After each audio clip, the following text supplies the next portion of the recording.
sharing? Yeah. Well, no, you're good. You're good. You're good. All righty. So I think we're back. We're back online now. I apologize to you all. Hello, everyone out there. I apologize for that. We were offline there, didn't realize it. So we're back online, and I appreciate the folks in the audience letting us know that they didn't see anything. So I think we got it figured out. So Jonathan and I were having a great conversation. Yeah, really great conversation. So Jonathan, I don't know if I can recreate that conversation, but I'll try. And I certainly apologize to you because you gave some really good information there. So like what I remember what we were talking about was how you were. Go ahead and just reintroduce yourself and let's just start over. I think that quickly, Lloyd, one of the first things I hit on was like my excitement on you pulling out the Hop-In platform, because I think it's worked and served a really good purpose. But I mentioned that I am getting excited about this fact that we might be seeing each other in person soon, which I think is an exciting prospect. And you were talking about the possibilities there. So basically, what I was mentioning is today I listened to an event from Hop-In, and they were talking about hybrid events, and so so basically this idea once everybody starts having live events and do it in conjunction with these virtual events, and I think that's going to be really a fantastic opportunity, and they were just giving pointers on how to do that, and so anybody out in the audience that actually does video productions or whatever, we might need some help. And Chris Hendricks, we partner with Bantucola, who supports streaming live on Facebook. And hello, Facebook audience. We apologize for the delay today. And I think, Jonathan, we also talked about how you were introducing you as you run the G Beta and the G Alpha program here in Pensacola, but you were saying your boss is over the Southeast region or whatever. Yeah. So the hierarchy structure, the way the G Beta where it reports, or at least my reporting, I report to the managing director over the Southeast and over the group that runs our social impact program, which focuses on social justice reform and equity in education. So that managing director then reports directly to the partners of Generator, and then Generator is more vast. So when I go back through the presentation, I'll talk a bit of the product lines, and I can speak to that once I hop into the presentation. Yes, but that sounds good. And you also mentioned this new program about upskilling this. So I guess we need to go over that again as well. That was pretty exciting. Yeah. So it actually isn't shown in the hierarchy that's in the presentation. So we had an exciting traction with what we were doing with Generator upskilling, and we took our G Beta model and we pitched it to Microsoft when they had an open call. As Microsoft through this pandemic has grown, I wouldn't say exponentially, but it's been huge growth for Microsoft, and they need skilled people to fill positions. And so they had an open call that said, give us your ideas on how to help people get upskilled for these technical type jobs that Microsoft has or any other provider that needs higher skilled positions. So Generator said, let's take this model that we do to build up founders in their communities. Let's do the same thing for people who are unemployed and underemployed to get them to a position where they are essentially pitching themselves, improving their own brand to Microsoft or to other venues because we're actively searching for these companies for bigger corporations that are hiring for the skills we're helping to upskill on. So it went from one program just on a whim. It took 2 weeks for them to approve our proposal. We had a program live end of July. I think we are up to 8 programs now, as they just confirmed one in Alaska. I told they offered me the position, and I said I'm going to go ahead and stay and hang out with Lloyd. Well, yeah, I think we might can compete with Alaska a little bit. Yeah. Yeah, and so that's really amazing that you have programs for, like people just at the idea stage, and you have programs for people that have made a little past the idea stage, and then you have programs for people that have traction. And now you're telling me you have programs for individuals, and I also know you have programs for nonprofits. So that's a pretty amazing set of programs you got there. Yeah, it's one of those where normally accelerators, they say they grow vertically, right? They pick up and they stay in it. And then the founders for Generator, they said they grew horizontally, and it's where anything they got passionate about and felt like they could support.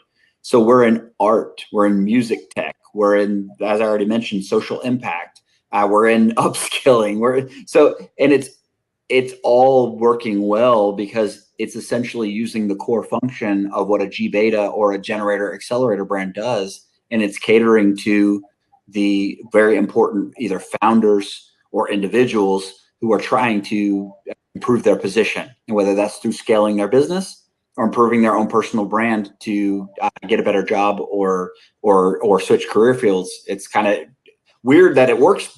It's worked, but it really has shown to scale really well for us. Yeah. And one last thing before you actually get started on your presentation, I think us having this conversation sort of help people when they see it in the presentation. It might, help a little bit. But what I found amazing was I posted something, I don't know how many months ago it was now in the Startup on the Blocks, and then we sent it out on our emails and stuff about Western Mutual setting aside $200 million for Black and Brown founders, and to my surprise, Generator is participating in that. So can you tell us a little bit about that? Yeah, absolutely. So it's a $200 million fund committed to only Black founders. Oh, just Black founders. Okay. Just Black founders. Okay. And it was the lightning rounds that Generator ran that were specifically for Black and Brown founders that were all investor pitches. So this Northwestern Mutual, so it's the official name is the Northwestern Mutual Black Founders Accelerator. Okay. So that tells you everything you need to know on that. No, I think I'll just speak to the fact that for the most part, what goes through that program is what gets Northwestern Mutual excited too, right? Because what they can do behind it and invest in it. Yeah. So companies doing really interesting things in kind of the fintech space. Yes. I don't want to dominate too much of this time with it, but I just quickly speak to one or two of the companies. What one company is taking on the payday loan industry by creating essentially a crowdsource way to make you and I lenders with the terms that the borrower sets instead of the predatory lender. Oh, wow. That company is already at ARR of over 4 million. So they're pretty late for an accelerator, but they're doing some amazing things. And then just across the board, I got to sit in with all 5 of the founders through a networking session and offer my network up to them to help them in any way. And whatever other, they could pick my brain. One company ended up being from Dallas, which is where I'm from. And we were just like, all right, we're getting together for, a beverage at some point. And so these founders are doing some great things, but then essentially what that's being supported by is that 20 million of that 200 million is going directly in to supporting the founders that are coming through these accelerators. So it's a pretty big portion of the funds going directly at all the support needed for those 5 founders, and then the next group of 5 founders when we do it in fall, and it keeps cycling the process. Right. And so I think to keep things in perspective in our cohort, a pilot cohort of companies that, you know, that are participating in the startup on the blocks. I keep trying to communicate to them the stuff you're doing now is to get you to lay the foundation. So when you put in an application to G Alpha, G Beta, or one of these Black Founders programs, you're well prepared to do it. So it's like a funnel. You know, you're getting introduced to the ecosystem at the beginning is like your awareness, and then when you decide to hop into the ecosystem and work on a solution to solve a problem, you know, you got the, you know, G Alpha stage, and as you make progress, G Beta stage, and at the onto G accelerator program. So it's best to get connected and do your due diligence now and start working on an idea so you can actually move forward. Because when you look at the fact that, you know, like over $3 billion, and I could guarantee it's probably over 4 billion. I just stopped counting. You know, is set aside for Black and brown founders. And if you don't do your due diligence, you're never going to get access to any of this money. And we're so lucky to have the generator program here locally, where you can actually see this process in play. Yeah. So I'll shut up and let you keep going there. Well, I want to make one last point that I don't think we reiterated since we got live. Was that we talked about the fact that, you know, we stay really well connected through this entrepreneurial group with with you, with generator. So it's like the coalesce of that group is so important, because you know, it's cliche, but they say it takes a village to raise a child. Well, it takes a community to build up you know, an entrepreneur, and you know, to really build an entrepreneurial ecosystem. So I'm happy to be a part of it. Excited to continually support everything Startups on the Block is doing. And so I know you've probably got a presentation after mine. Oh no! You go. We're good. We're bringing out all the points that we need. So you're gonna have you know, you got about 35 minutes. So, you know, just go right ahead. Well, just so everybody knows, Lloyd will be moderating. So if you have questions during, I much prefer to present to an audience than present to a deck like I am. So chime in with any questions during, and I'm happy to break up the presentation so that it remains more engaging based on, you know, questions that you want answered. So G Alpha, what is it? So a lot of you have met with me, or at least heard my presentation on G Beta before, and it's that G Beta is that 7-week, pretty comprehensive cohort for startups that are a little bit farther along, maybe MVP, market validation, revenue, that stage where after a 7-week program, we get them in front of investors. There's some potential that they're getting to a next meeting and getting an investment. So just think of G Alpha as that step before that, right? So our G Alpha is where we are looking at companies that are very early stage. It could be idea, it could be pre-company, it could be pre-MVP, but they just want to bring their idea to bear in the market, so they seek out G Alpha. So if you kind of look at the definition here, really what gets at the heart of it, it's local technologists and entrepreneurs. You don't have to be a technologist, but that can come together to create high growth startups. And then the G Alpha aspect, because the sponsor relationship allows us to bring this program to Pensacola at no fee and no equity. And that relationship is with the Spring Entrepreneurship Hub, which is becoming another place, another outlet to help small businesses get to resources for free and get to these resources quickly. But then also the Studer Community Institute is a big sponsor of what we're doing.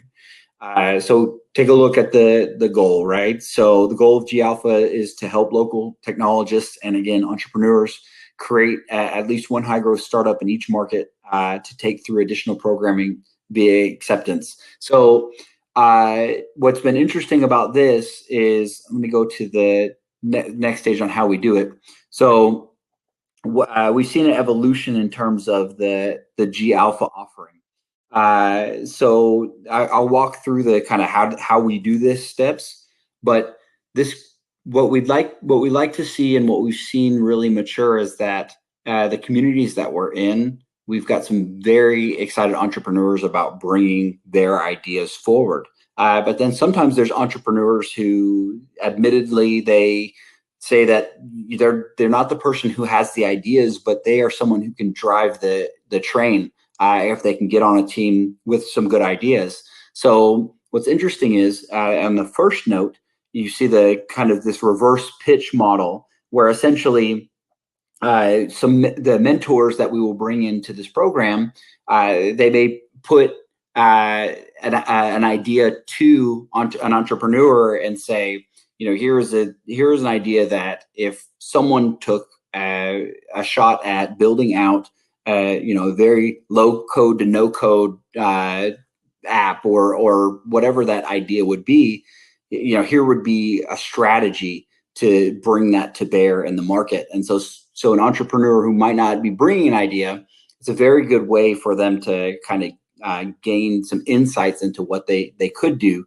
to build out an MVP, to do some customer discovery and some of those things. So then the whiteboarding sessions, that's where we kind of pull all of the G Alpha applicants and then cohort members together. Is you'll be in with me, the Beloit G Alpha. Where that comes from is a lot of the coaching and mentorship that will not only come from me, but it will come from the mentors that I bring into the process that are working and facilitating, fostering connections, but also giving you strategies and ideas and asking you to put in the work, because ultimately that's what it comes down to.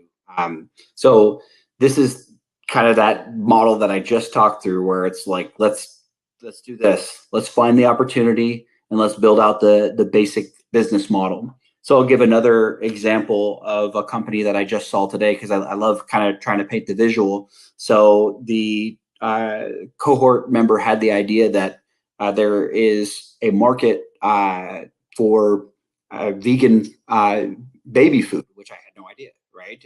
But apparently a lot of baby foods and processed formulas and foods for very young babies, there's lots of heavy metals and just unfortunate byproducts in some of these categories. So what she's done is in her kitchen sink, you've been making some formulas and coming up with some different brands, and she already made her first sale within the first 2 weeks of the program, just from idea stage to already testing the market. So she got a big round of applause during our program, because it's always the encouragement of this process is really exciting as well. And so the get building process, right? If we could get and test an MVP within that first 2 weeks that I mentioned, then it comes down to once you can sell. If you sell one, then it's like the world opens up, and the world opens up in many ways. It's going to open up to a lot of work once you sell something, and you're going to find that you didn't know what you didn't know, and that's part of growing the business. But that's also part of having this resource and G Alpha, and then Startups on the Blocks is you've got mentors and you've got information hubs of people who do know. And if they don't know, they know the resources within the community who would know. And so I think the key is latching onto those, especially those resources that are specifically out there offering these resources for free. Definitely when you can take advantage of those kind of things, we want to get you plugged into those through this process. So there's 4 tracks. I kind of talked through some of them, but the track 1 is that reverse pitch idea, where we essentially just from scratch build out an idea from the beginning of the program.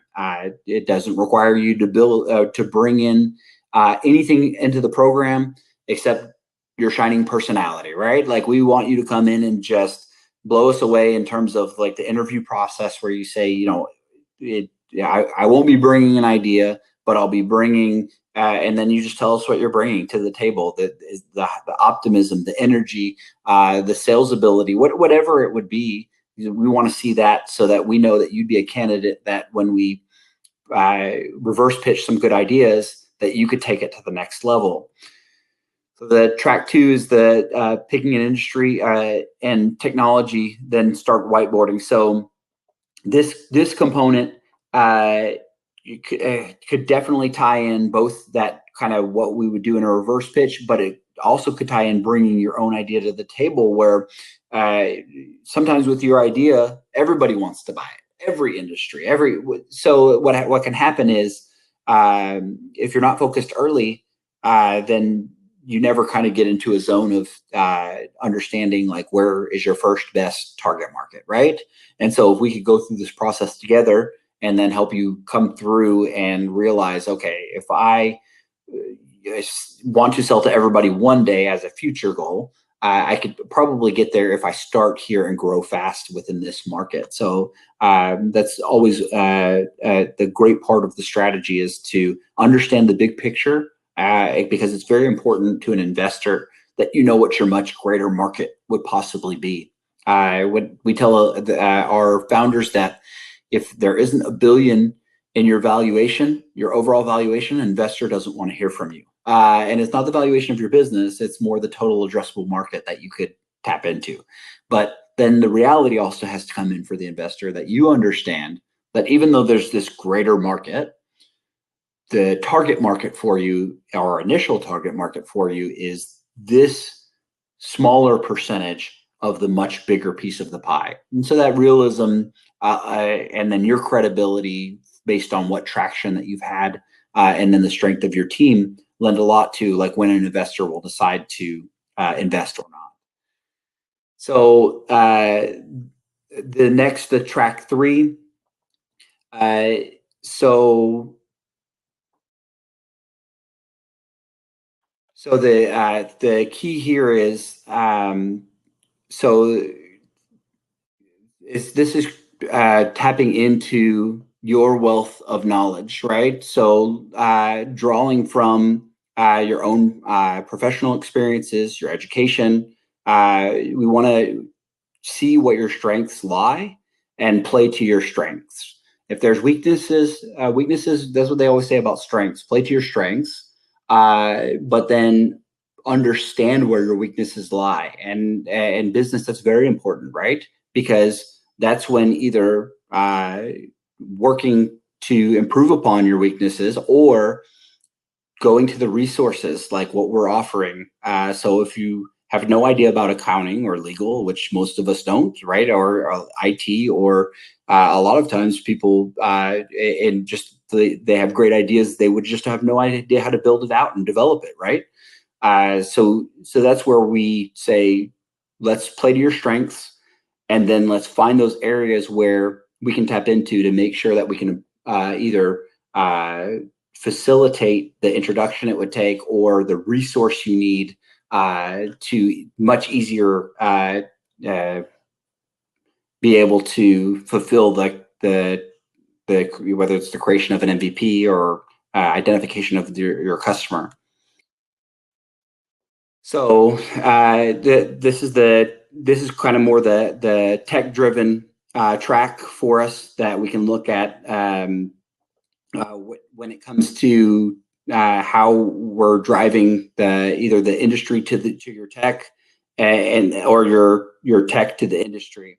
And so that really kind of speaks to kind of that aspect where you're looking at an idea, and you're kind of just having to make a decision whether or not the tech is something that really ties into what industry is looking for and what they're wanting, and kind of the same in the same vein, just looking at is there something that will pull there's a market pull from industry to what you're doing with your tech.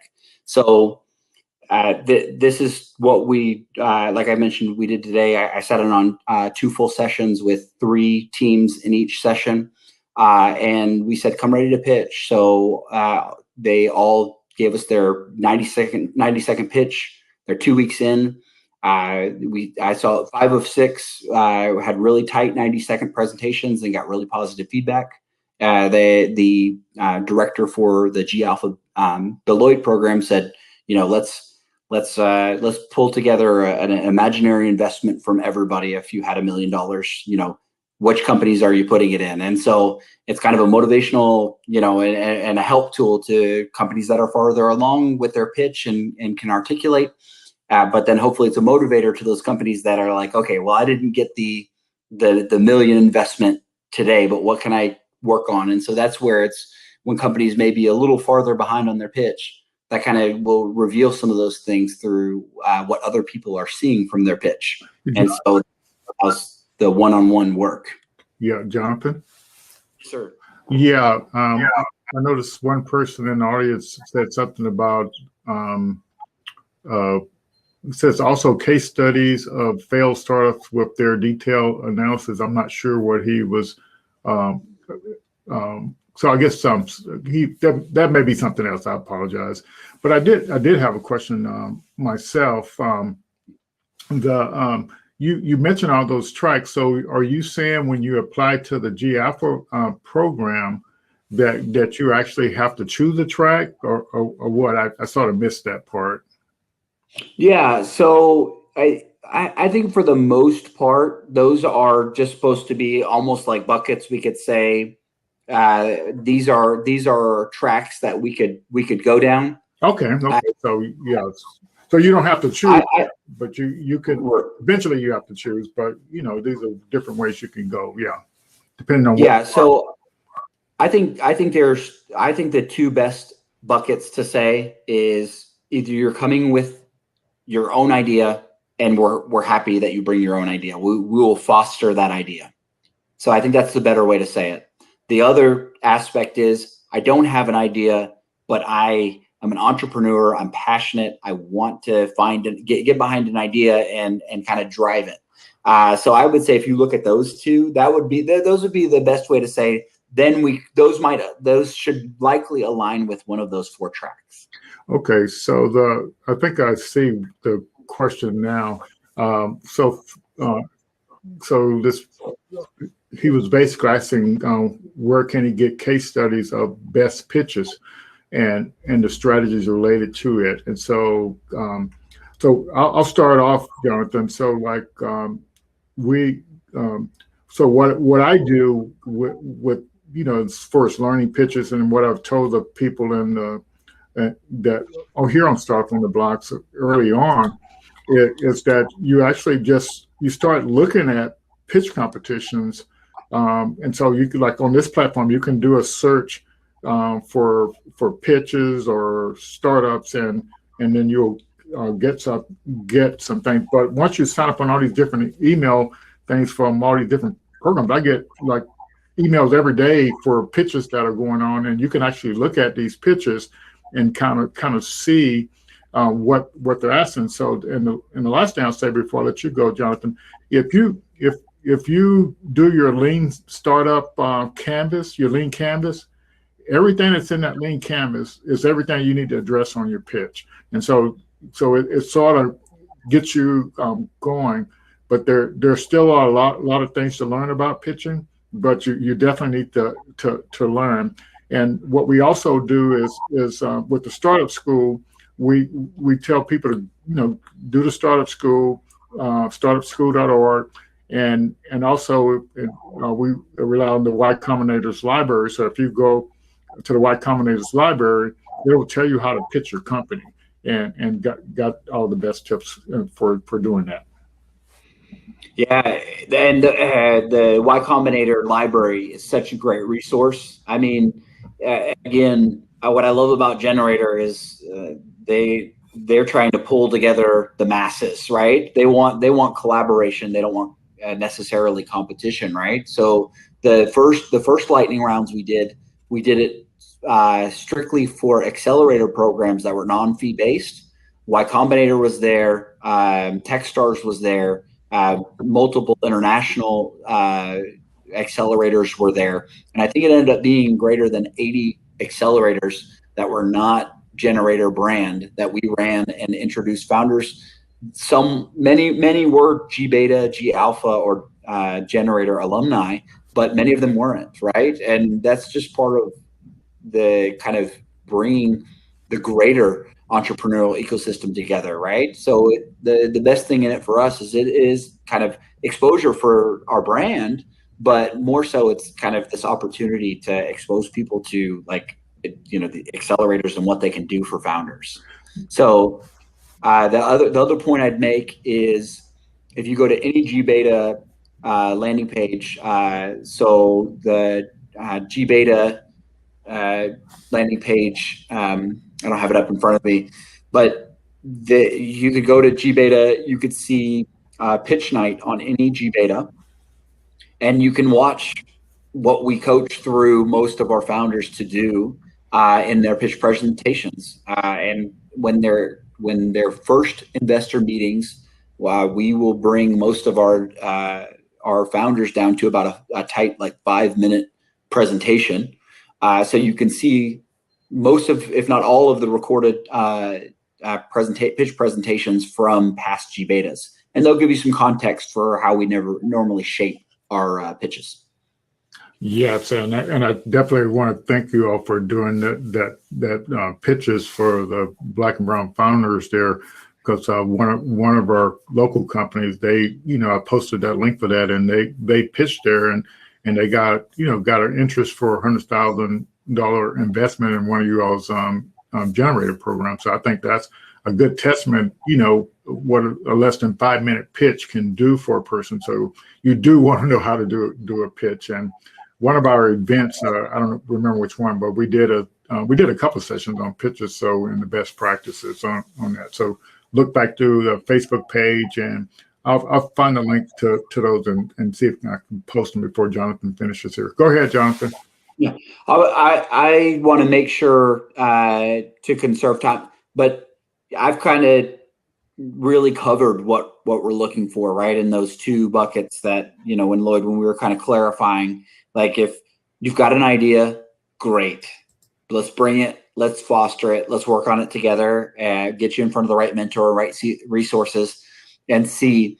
Obviously, our emphasis is on what? It's on scalability and fast growing companies. So keep that in mind. Is what you're doing something that we could scale and grow really quickly? And through what? Through early adoption, customer growth, and then investment. That's normally how it happens. So if you feel that it's not, or you don't know, you know, get in my office hour, or put in an application, and I'll set up the office hour, because it absolutely hurts you none to apply. Just get you more exposed to the resource in the community. And either way, we'll get at, like, you know, is this something that we feel is a good fit or not? And whether that be a good fit for the program or good fit for you to share your idea and grow it this way. So it says exactly right there. I just want to make sure. What was that, Jonathan? I was trying to move quickly because Okay. I want to conserve time just in case there are no questions. But so here's one concept of a way to look at a fast growing company, especially when you present it to an investor. So it's nice and tight. It's the 20% month over month revenue increase. That's kind of a staple for investors to see really good month over month growth in. It really is a kind of attraction point where investors will more oftentimes consider an investment if it's a space that they're in, when they see a pretty good month over month recurring revenue.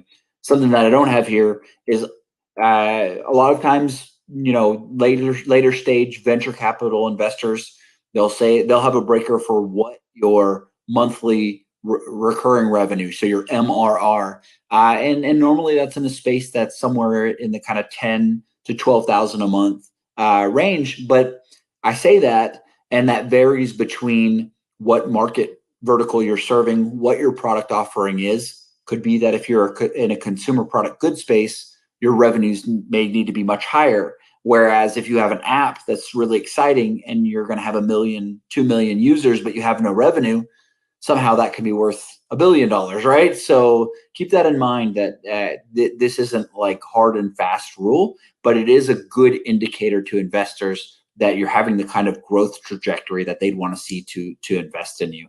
So I kind of want to make sure that. So I like this description. I don't know what you think, Lloyd. The MVP equals bubblegum and duct tape.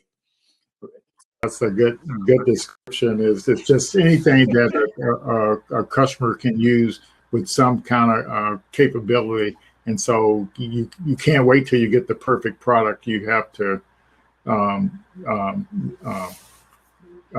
you can't just wait until the end. You got to start sharing it with the customers as soon as you get some functionality.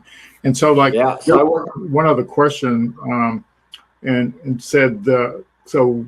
Nitish is saying, if there are existing or similar types of successful startup, how can anyone work on in the same domain and be successful? So you want to tackle that, or I can tackle it. So Lloyd, you take the first swing, and then I'll back you up. Yeah. So basically, this platform we're working on right now, Hop, and it's a video platform, and so for events, and so it doesn't fit every type of event a company would want to use it for.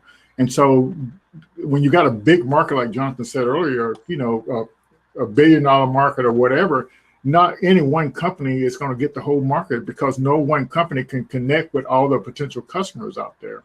So that's what you have to try to get a share of the market. That's what the approach is, Nitish. Yeah, I really couldn't agree more, right? Like I think it says more if you have no competition than if you have a lot of competition, because if there's no competition, is there even a market there, right? Yes. There might be nothing to the market because there's no market. So I would speak to that, where I would see it as anytime that someone else is working in a domain you want to be in, you should see that as a positive. It means they have customers. It means they have revenues. It means there's a reason they're doing business there. And there's so many niches and markets. It's unbelievable. And, they're like my startup is in the computer vision market, and there's so many niches in that. It's just like unbelievable. So if you're a founder, what you do is you found your company based on your experience, and your experience may be unique. So that's where you fit in. So that's the way you look at it. So you just have to see how, that's why in your pitch, that you always have something about the competition. So what's different from you and the competition? And that's the way you have to get that across.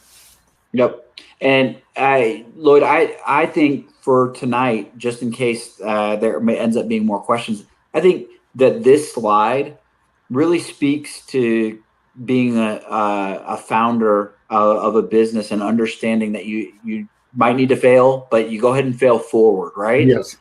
We'll put something out, right? Low code, no code options.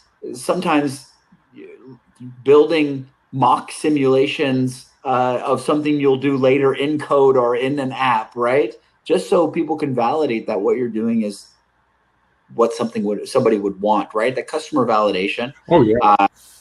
It's so important. It's so important to put stuff out there. Yeah, I'm glad you're sparking a lot of memories here. So one of our startup on the block session, and I have to go back and figure out which one it was, but we did a pitch thing where the bottom line is when you learn the best practices for building a startup, the best practices are engaging customers at the idea stage and making sure like seeing what their problem really is. And so the way you fail fast is as you're talking to those customers, you can't find, if you're not trying to solve a problem that they have, you're literally wasting your time. But by talking to potential customers, you find out what the problems they really have. And so that's another example. And so that's why I say if you go to the Y Combinator / library and you know, everything's there. Every question you have, it can be answered really easy. Yeah. Yeah. I mean, look, I really can't agree with you that take advantage of the resources, put yourself and your ideas out there because in the investment world, ideas are worth less than a dime a dozen is what I've read. And I think that's so true is because so many great ideas, Okay. but so few people seeing through these great ideas. And that's where this collaboration, what we'll do through G Alpha, what you'll do through Startups on the Blocks, we're going to work with those willing founders who are having great ideas, but then also going to put the work in behind it. We just want to be there to support you. So that's kind of my end message there. Yeah. And so how much does it cost to participate in any of your programs? Yeah, all free. Yeah. Everything Generator does is free to the founder. Yep, and everything Startup on the Blocks does is free to the founder. So that's the message that this ecosystem is here to support you and support you moving forward. So yeah, Jonathan, that's you know, I'm really amazed, you know, at Generator, just seeing this space and seeing all the different opportunities and how you take your same product and use that same idea to address all these other different markets, you know, like individuals. And I even remember applying for one of the Generator programs where if you had some expert knowledge, you could actually apply for one of the accelerator programs and you know, and Generator would help you turn your idea into a product or service. Yep. Yeah, that's called our studio line. Okay. Yeah, so that's really fantastic. And you were mentioning to me earlier that you know you were an example of some low code no code stuff. That another example where a female was explaining how she approaches low code no code. Yes. So she basically pulled together a full presentation deck as a resource for understanding low code, no code. Okay. So I want to plug you in with Georgiana. Okay. If we could get her to do the same presentation, I think it would be a great asset for some of the founders who are coming on to the sessions. Okay.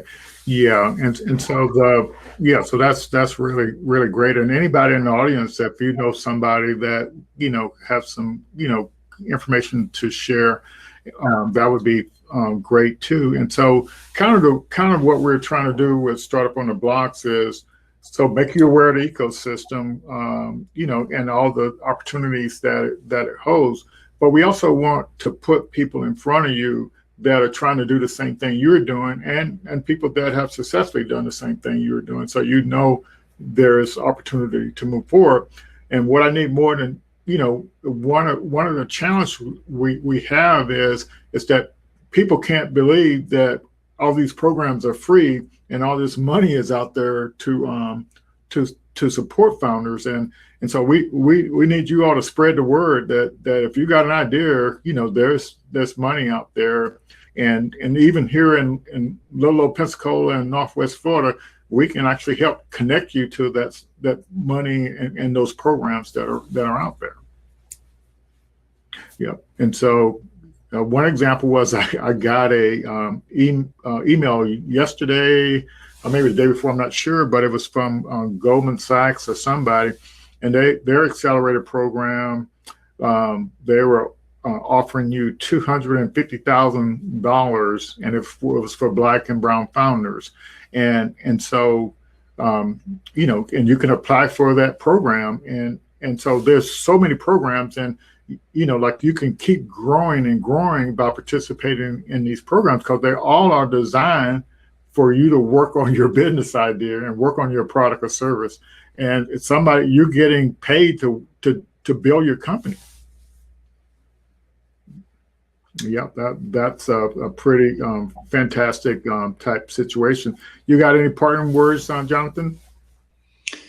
I think what you just brought up, Lloyd, is just take advantage of these on outside of the funding that could come to you. take advantage of these free resources that are the kind of the guiding light, kind of the directional to pointing out here's where these funding opportunities lie, but then also here's the steps, right? Because generally it's not just one step. No, it's work, but we could get we could work together and hopefully get people on a track to get some of this funding that you're talking about, William. Yeah. So I just ask everyone to keep sharing, that this stuff is available so we can grow Northwest Florida and create some more jobs and create some more wealth, in the minority community. Thank you, everyone. We appreciate you, Jonathan, again. And I think every time I hear you talk, I learn something. So I appreciate you supporting us. The pleasure is always. Thank you. All right. We'll see everybody next week, and we'll get a good program lined up for you on next week. Take care, everyone.